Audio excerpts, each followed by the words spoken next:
right? Okay. You want to do the intro or me? Sure. No, I'll do it. Welcome, friends, family, loved ones, fans. This is Hector Trujillo. I'm MaryBeth Zmuda.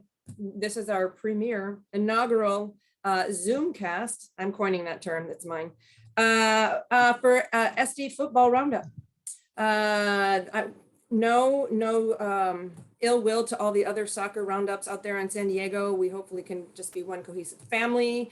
Hector and I have worked together on a lot of things. So, and we've been talking about this for a long time. So here we are. Hector? Yeah, man, I'm excited. Yeah, everybody was talking about doing something similar. So we beat him to the punch. We got some special company too. He wasn't good luck for SanDiego Loyal today, but my cat is here giving us good vibes as usual. But yeah, that sucked. I mean, the game just ended. SanDiego Loyal lost. What was it, 2-1? And the goalkeeper for Las Vegas Lights. He was on his game, man. Well, I just looked him up too. I didn't even heard about him. I guess he plays for the national team of El Salvador. So I was like, oh, okay, gotcha. But yeah, it sucked that we got to start off with, I guess, or we could start off with somebody else. I don't care. Yeah, I mean, okay. Well, first, I also want to mention that Hector and I do a lot of interviews in the local SanDiego soccer world. We've done them for the Wave and for Albion. But you know what? Oddly, I just noticed we together haven't ever done one for a Loyal player. What's happening with that? What are we doing wrong? We've never done one for a Loyal player? You sure? Not together. Okay, maybe, yeah, you're right. No, that's true. We got to change that. I mean, I've been sending him emails, but I haven't heard back. I tried to get John Kempton, but then after I asked him, he went back to DC. So I don't know if that was a change on my end. Well, we got to get on that. So let's start with Albion, since that's kind of my forte. And people are going to watch this. Keep your finger in your mouth. Okay, so Albion versus Syracuse on this past Wednesday. I don't know how much of it you saw, but I watched the whole thing. And as far as I was concerned, it was a clinic on how to play a match like that. They traveled, they changed weather 180 degrees, you know what I mean? Like they had to play in humidity and high heat, which we don't get here at all. And so they got a hearty lead in the beginning, and then they played back, but they did it well. They also created chances to score still, but let New York run themselves ragged, and ragged they did run. Yeah, I'm not gonna lie, I didn't see the whole thing. I was going by your tweets, what your updates were giving me, and I saw the highlights and stuff. It sucked. Yeah, 90th minute, you give up a goal. It's great that they started off with a win in the previous game. Yeah, no, that's the match I'm talking about. I'm talking about that one against Syracuse. Oh, you're talking. Yeah, I thought you were talking about the second one. Flower City. Yeah, I definitely saw that one. That was a good one. 3-0 dominating win. Ben Roach with a. Yeah, that was a clinic on how to play like a strategic match, because they knew they had to play another one in 3 days. So the coach was letting them chill and play some defense and let the Syracuse run themselves crazy trying to get a score, and they could not do it. Like SanDiego did exactly what they were supposed to do in that match. And I think the turning point for that, if I remember, was that penalty call that Syracuse got when they were down 2-0. And Ben Roach, the master that he is. Yeah, he saved that one, and that could have put him back into the game with the entire 45 minutes left in the second half. But he blocked it and stuff, and then they put it away with Mayele Malongo. And I think Diakate had another chance for his third goal just before that, but the goalkeeper for them kind of saved it at the last second. Yeah. He had a couple actually, I think. Well, in the second half also. Yeah, so I called it like the last game that they played against Cal United that they lost. I figure like in this road trip, if you can't come up with a few wins, at least come up with a draw and a win. 4 points off a road trip is always good, kind of thing. So, and that puts them back in contention. Obviously, Cal United is trying to run away with it early, but yeah, I was impressed. Like from what I saw in the first half from them, obviously 3-0. Then they were able to match the second half, minimize the mistakes and minimize their opportunities. So obviously going up East Coast, like cross country, is always good to start off with a win, and that's exactly what they did. Sure, absolutely. And then Flower City, like you were mentioning, that 90th minute goal, super bummer. Yeah, that's one of the highlights that I was like, I mean, I was following your tweets. I was like, oh, there's only 5 minutes. They give 5 minutes of injury time or added time, so hopefully they can fill it. And then in the 90th minute, I saw your tweet. I was like, oh shit, they tired. So pretty much after, yeah. Yeah, they did try. They did have some shots. They had some chances to take it back, but they couldn't do it. Yeah, I mean, all in all, I'm sure like Siggy, if you look big picture, I haven't talked to him, maybe you have, but kind of like it's good to like I said, not lose any of the 2 games, come back. You're in second place technically with goal differential. Chattanooga like destroying Bay Cities the other day and stuff. So, and like I said, Cal United's, I think Cal United's the favorite to run away with it on something. Sure, absolutely. Like I said, I think that, you know, in my interview with Dan Vaughn, I think that they are, they're throwing Detroit City vibes all over. Like they're going to just cruise, you know, and again, everybody says there's tons of time left in the season, but you know, but it is kind of cool that we have a first place team, a second place team, and a third place team. You know, the Wave, the Loyal, or the Wave, Albion, and the Loyal. Yeah, that's all. That's So I haven't checked. SanDiego soccer is doing pretty good. Yeah, well, the city's doing well. Obviously, the SanDiego Sockers are the champions of the indoor soccer, so that got off the positive. Absolutely. Yeah, great sign. And Snapdragon's going to be ready in like 3 months and stuff. So everything's World Cup starting up pretty soon. So everything in San Diego is going to be going off. And obviously, you know, the teams, like you said, are doing great and stuff.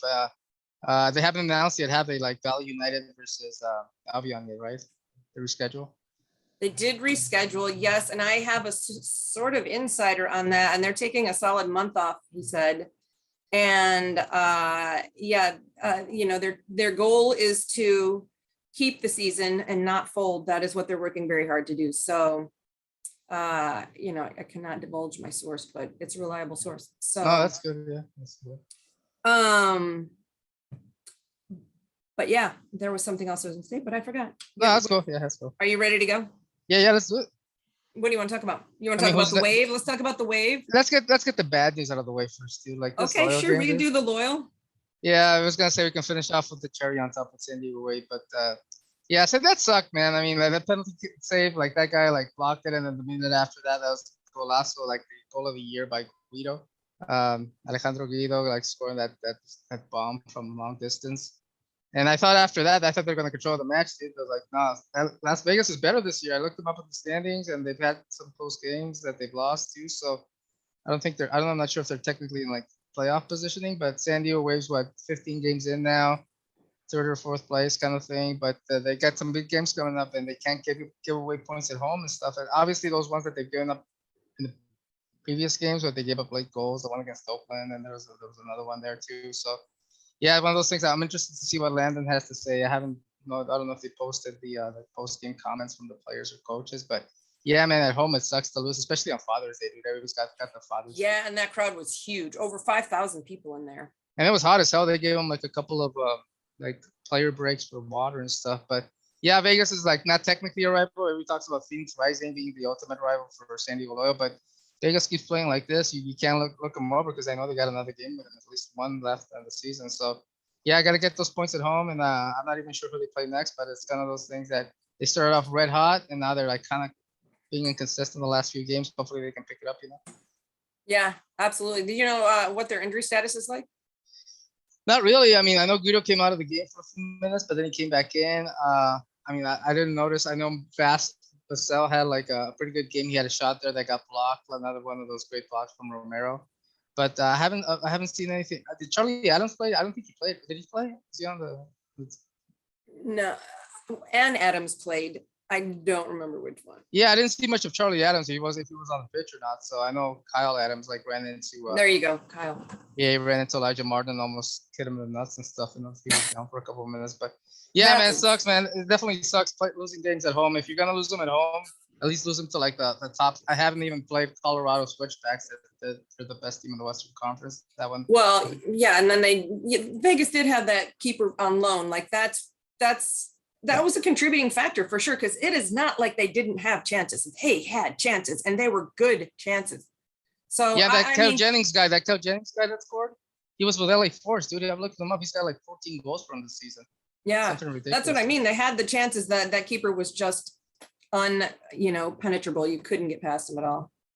Yeah, so hopefully you can pick up next game. I don't know who they're playing, but yeah, it's longer season for them. They got way more games than they got about the same amount of games left as Albion does. Albion's on their 10th game, right? Or 11th or whatever. I 11th. Think 11th, yeah.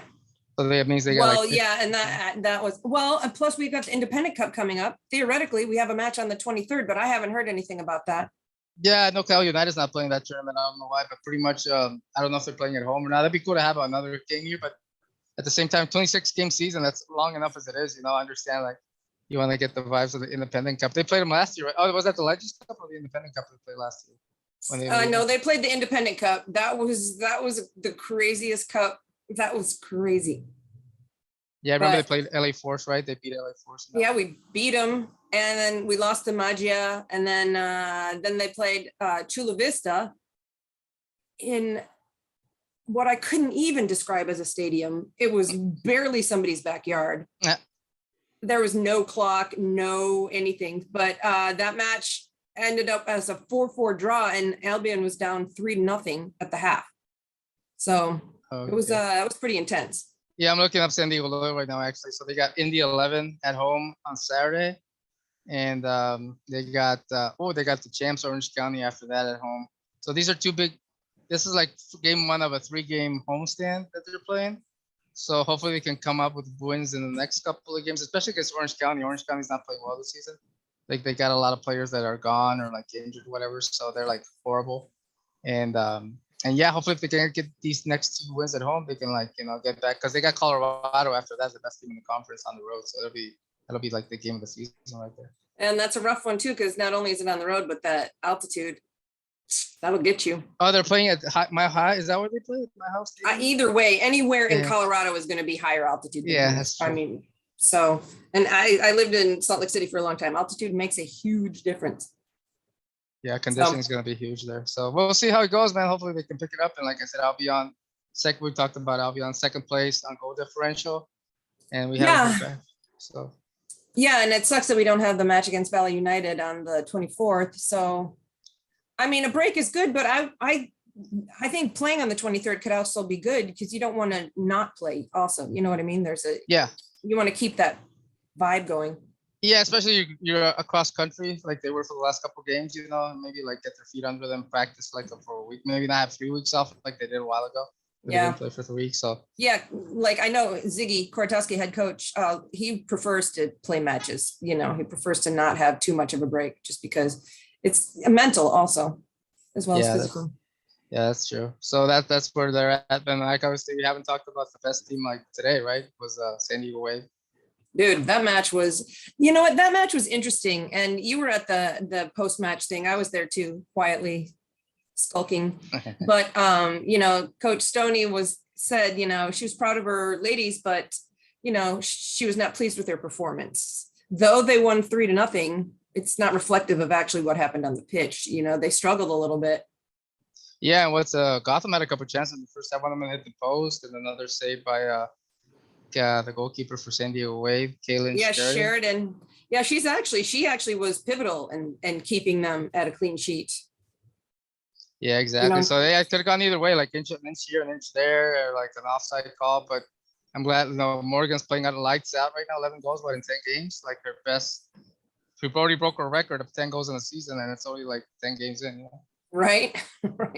And she had a couple assists. She had one today. So the third one was the assist. Yes. So yeah, the Wave are doing good. Great. First place. They were in second. Now they're in first again. So that's good.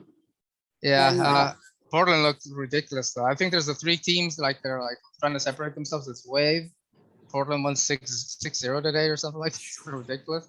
And then the other ones, like obviously Chicago, they had a chance to like get 3 points against Kansas City, but they had to settle for the draw. So one of my questions to Casey was, were you surprised that they're in first place right now? She's like, yeah, I wasn't expecting it, based on how the Challenge Cup went. But when you have players like Alex Morgan that can turn on a dime, and like Sophia Jacobson, like you see her on the sprint, nobody's catching her. Dude. Like her strides are like ridiculous.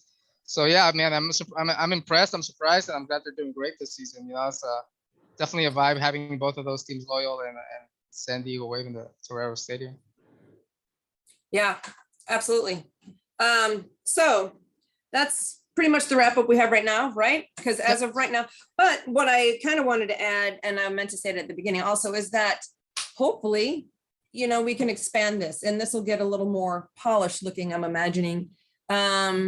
I will have my finger in my mouth next time. I don't mean you, I just mean in general.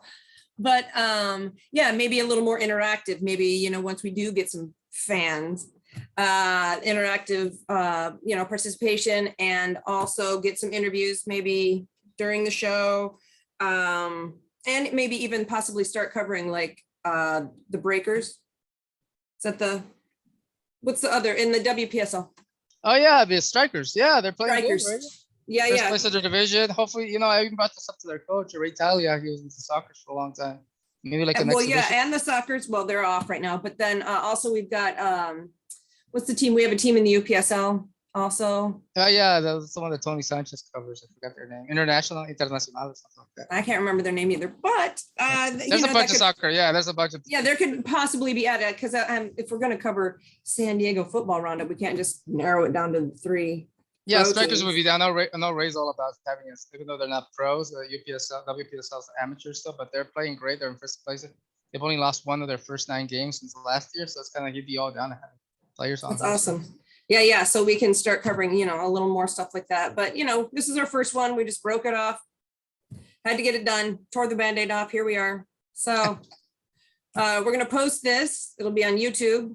Right now, we just have individual YouTubes, but we will come up with YouTube for the podcast so that we can just have it out there and people can watch and comment and, have your feedback and we can enter it into our show.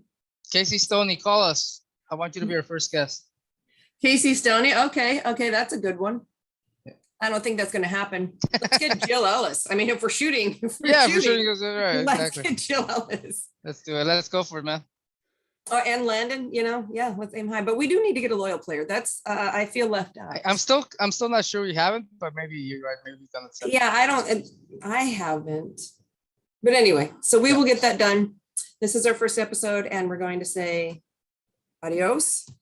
Happy Father's Day to all the fathers out there, and to my father who has passed, but he's the reason that I'm into soccer. So thanks, Dad. Good night, everybody. Have a good night. Later.